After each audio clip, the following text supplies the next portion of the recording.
Belum apa-apa Pak Prabowo sudah mendunia.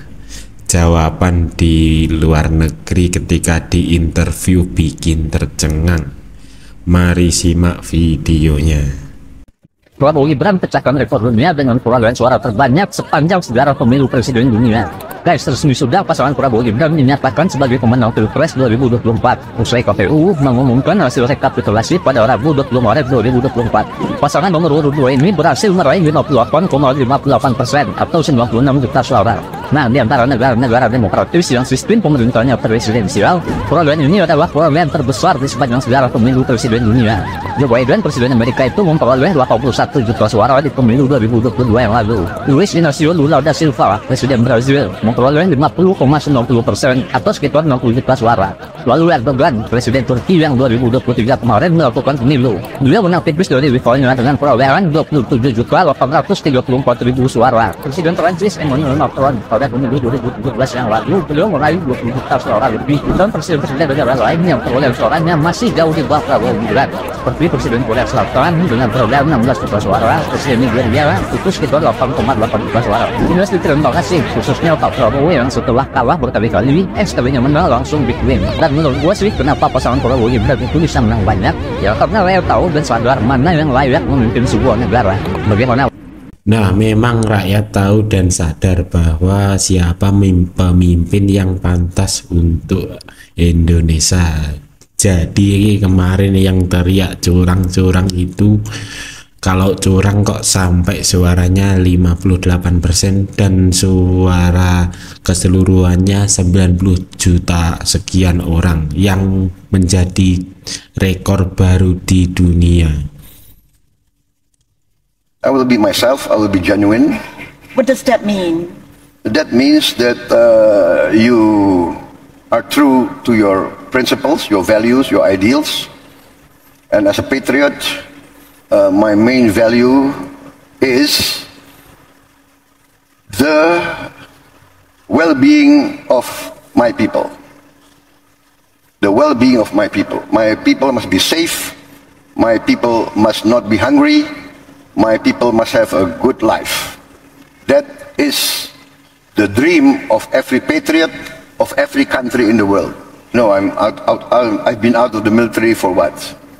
Maybe more than 25 years.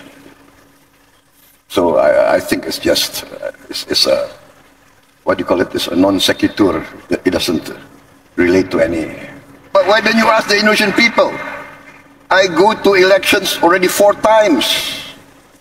I go to my people. I ask their consent. 3 times they did not give their consent. This time they give the consent. Where is the concern about democracy? The concern about democracy is, I think, made up by some people in the. So I will work very hard so that I don't disappoint my people. The legacy we want to leave behind is a good reputation, a good name in the history of our country. Well, I grew up in many countries and I saw my people, many of them are very poor.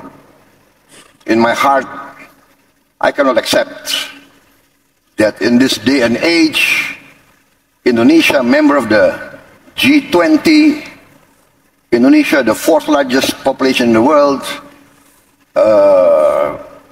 many of my people are still living a very, very difficult life. And that is what drives me. I want to do my bit. I want to make my contribution with my insights, with my experience, with my leadership.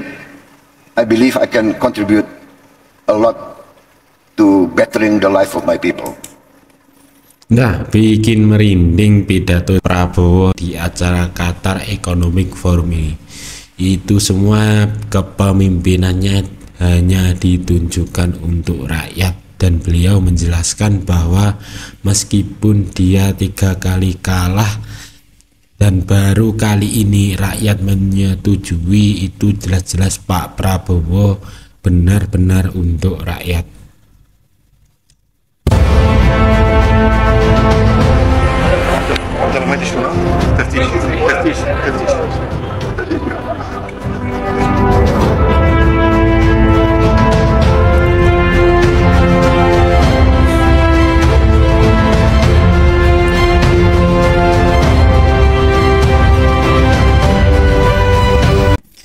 Ya, ketika Pak Jokowi dan Pangeran Abu Dhabi mempunyai hubungan yang sangat erat, sampai-sampai Pak Jokowi dibikinkan jalan di sana, apakah nanti Pak Prabowo juga mengikuti jejak Pak Jokowi yang bisa seperti Pak Jokowi? Pak Prabowo, Pak Luhut itu orang yang setiakawan, loyal. Kita lihat To each other. enggak, bahkan dengan semua yang ada di timnya, semua. Kita lihat orang yang bersama Pak Prabowo itu kan orang yang bersama-sama dalam keadaan Pak Prabowo susah. Pada saat Pak Prabowo diberhentikan, bahkan mereka loyal. Itu kan artinya apa? Karena ngelihat Pak Prabowo juga orang yang loyal. Biasanya kalau di tentara kan, kalau bos udah nggak punya kekuasaan, gue tinggal aja nih, gue berpihak kepada yang sedang berkuasa. Tapi kan orang-orang secara Prabowo pada saat itu yang kata tim mawar lah, apa segala macam, Diopeni ya? stay. Masuk Ya. Gerindra semua kan? Ya, stay. Dan dikasih quote unquote ya. Termasuk aktivis-aktivis 98 itu, almarhum Desmond ya. Sebagian juga diberikan KL bisnis, Mbak. Nah, jadi itu kan artinya orang-orang ini loyal karena menganggap Pak Prabowo adalah orang yang juga loyal sama mereka. Pak Luhut juga sama loh. Kalau di buku ini saya rasa 80% kata yang muncul itu adalah luasnya pergaulan. Gak mungkin orang tuh luas pergaulan kalau nggak dianggap sebagai teman yang loyal. Gitu ya, yang terbantu pada saat sulit. Bahkan Abu Rizal Bakri yang pernah jadi orang terkaya pada saat bisnisnya susah minjem duit dari Pak Luhut. Banyak negara minta ketemu. Beberapa kepala negara, menteri pertahanan dari negara Afrika minta ketemu. Mereka minta apa? Minta kesempatan mengirim. Boleh nggak kita kirim perwira-perwira kita, bintara-bintara kita ke Indonesia untuk dilatih? Bisa nggak Indonesia kirim tim pelatih untuk membantu tentara kita? Begitu kagum mereka sama Indonesia. Jadi kita ini jadi panutan buat mahasiswa. Saya ini baru dari Paris ya, saya terus sampai mereka undang saya, undang menteri-menteri untuk datang ke negara Democratic Republic of Congo, ya Central African Republic, dan saya ke Malaysia. Teman-teman di Malaysia sekarang yang dulu mereka ya mungkin memandang kita nggak terlalu ya, mereka selalu anggap Indonesia, tapi sekarang mereka kagum sama ini. Terbukti dalam kepemimpinan Pak Jokowi di Kemenhan, peningkatan pesat pertahanan kita sampai-sampai negara luar ingin belajar di Indonesia. To ask you, Minister, why didn't you address the Russian aggression, that this was the only reason for this conflict, and that if Ukraine stops to defend itself, the sovereignty of Ukraine would be gone, and if Russia stops the war, the conflict would come to an end. And if we follow your proposals to come to a ceasefire, wouldn't this only cement a new frozen conflict in Europe? Thank you. John, thank you. I don't know if I can answer these questions in 3 minutes, but I will try. Several questions insinuated that I'm equating between the invader and the invaded. I think this is an emotional reaction, but what I'm putting forward is conflict resolution. I'm not saying which side is right or wrong, and I think this is being taken mistakenly, because Indonesia's position is very clear. In the United Nations, we voted against the Russian invasion. We voted. You can check our voting record. We are not talking about right or wrong. I'm just proposing that we attempt at conflict resolution, and this has been done historically. Please, our European friends, please do not think in terms of 5 or 10 years. Think in terms of 50 years. We in Asia, we have our share of conflict, of war. Maybe more disastrous, more bloody than what's being experienced in Ukraine. Ask our Vietnamese friends, our Vietnamese brothers, ask our Cambodian brothers. Ask them how many times they've been invaded. Ask our Vietnamese friends how many times we have been invaded. Ask Indonesians how many times we have been invaded. We know war.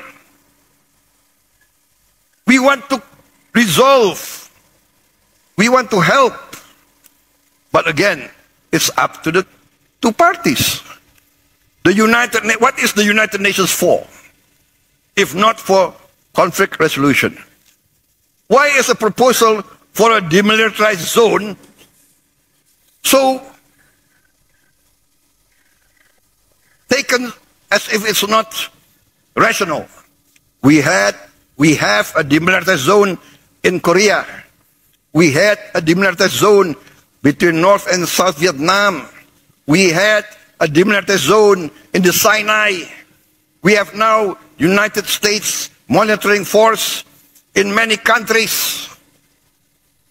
There are conflicts not only in Europe. There are violations of sovereignty not only in Europe. Ask our brothers in the Middle East. Ask the Africans. Ask the people of the Democratic Republic of Congo. How many countries invaded them? There are United Nations forces in the Congo. So what I'm proposing is how we try to resolve this conflict by respecting the United Nations. That's all. I'm not equating aggression with the aggressors. Please understand, we in this part of the world, we have been victims of aggression many, many times. I think that's my